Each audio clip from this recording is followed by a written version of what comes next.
meeting with Prime Minister Netanyahu next week? I expect a lot of good things. From all meetings, I expect good things. Perhaps hundreds of trillions of dollars of assets that we need to manage smartly, sustainably, for the benefit and the use of the American people. Mr. President, is there anything China, Canada, and Mexico can do tonight to forestall your implementation of tariffs tomorrow? No, nothing. Not right now, no. Not a negotiating tool? No, it's not. No, it's a pure economic. We have big deficits with, as you know, with all three of them. And in one case, they're sending massive amounts of fentanyl, killing hundreds of thousands of people a year with the fentanyl. And in the other two cases, they're making it possible for this poison to get in, number one. And number two, we have big deficits, and it's something we're doing. And we'll possibly very substantially increase it. Or not, we'll see how it is. But it's a lot of money coming to the United States. As you know, we have about a $200 billion deficit with Canada, getting close to $200 billion. They've treated us very unfairly. And I say, why should we be subsidizing Canada? It's wonderful. I have so many friends in Canada. It's a great place. Is there a concession you're looking for, sir? No, we're not looking for a concession. And we'll just see what happens. We'll see what happens. And with Mexico, it's the same thing. We have a $250 billion deficit, and we have a lot of people coming into the border, and now we've largely stopped that, but we've stopped that ourselves. I think they've done a fantastic job. You've seen the numbers, they've dropped to almost zero. But we've suffered under the past administration for years and years. We've suffered with millions of criminals coming into our country. Criminals, people from jails from all over the world. They come through Mexico, and they come through Canada too. A lot of them come through Canada, and a lot of fentanyl comes through Canada, and China makes the fentanyl. China makes the fentanyl, gives it to Mexico, puts it through Canada, puts it through different places, mostly Mexico, but also a lot through Canada. And so all three haven't treated us very well. There are significant... Can I ask you about your meeting with NVIDIA? What did you talk about, and do you think you need to ban more of the chips that they're selling to China? Well, he's a great gentleman, and I hadn't met him. He's the biggest in the world in terms of chips. And I can't say what's going to happen with it. We had a meeting. It was a good meeting. But eventually we're going to put tariffs on chips. We're going to put tariffs on oil and gas. That'll happen fairly soon. I think around the 18th of February.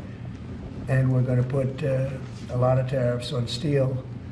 We already have tariffs on steel, and we've saved our steel industry, but that was relatively small compared to what it'll be. But we're going to be putting tariffs on steel and aluminum, and ultimately copper. Copper will take a little bit longer, and that'll happen pretty quickly. It'll mean it'll be a great boost for our steel industry. It'll make our steel industry very strong. If I didn't put the tariffs on years ago on steel, which actually Biden left because there was so much money that they couldn't do anything about it, we would have lost. We wouldn't have one steel mill in this country if I didn't do that. We saved the steel industry. So it was an honor to do it. And I think the people that love me most in the whole world are people that make steel. But we're going to be putting sometime this month, next month, we're going to be putting tariffs on steel and aluminum. And we'll give you an announcement as to what the exact date is. But it'll be a tremendous amount of money for our country, a tremendous amount. These are big numbers. And in addition to that, and you see the power of the tariff. I mean, the tariff is good, and nobody can compete with us because we have by far the biggest piggy bank. And so that'll take place very quickly. But also we'll be doing pharmaceuticals. And to bring our industry back, we want to bring pharmaceuticals back to the country. And the way you bring it back to the country is by putting up a wall, and the wall is a tariff wall. We were the richest country in the world. We were at our richest from 1870 to 1913. That's when we were a tariff country. And then they went to an income tax concept, and how did that work out? It's fine. I mean, it's okay, but would have been very much better.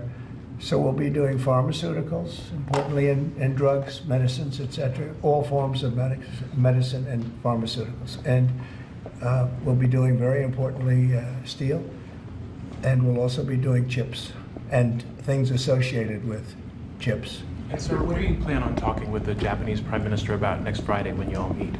Well, he's coming in, next week.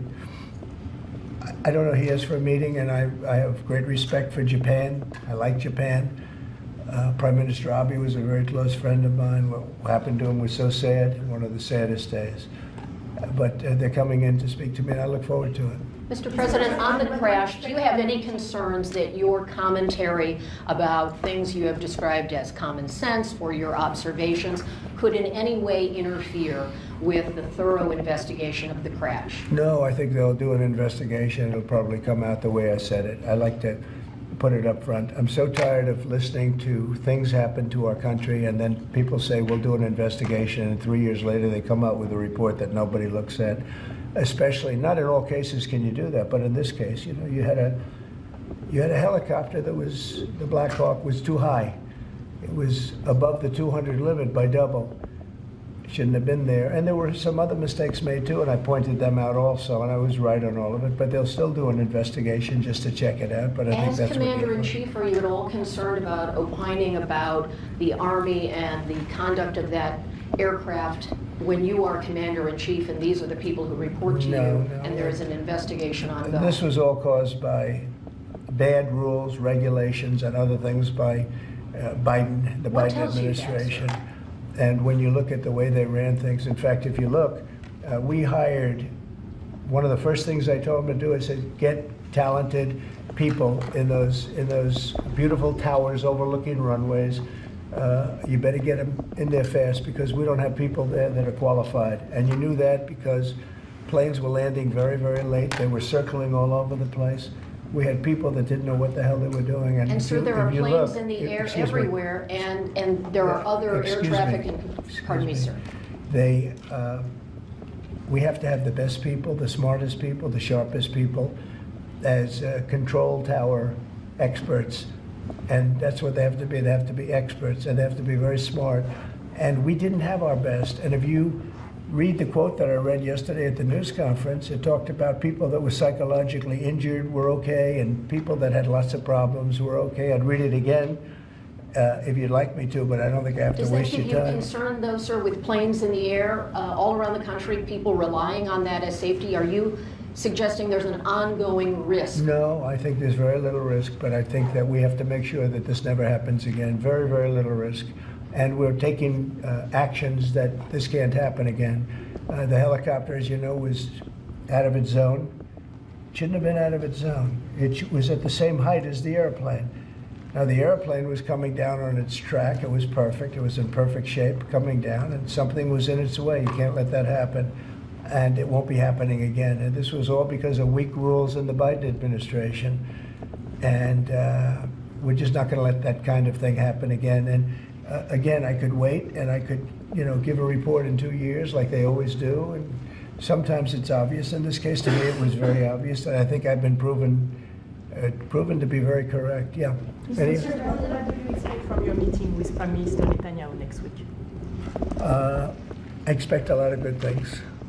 From all meetings, I expect good things.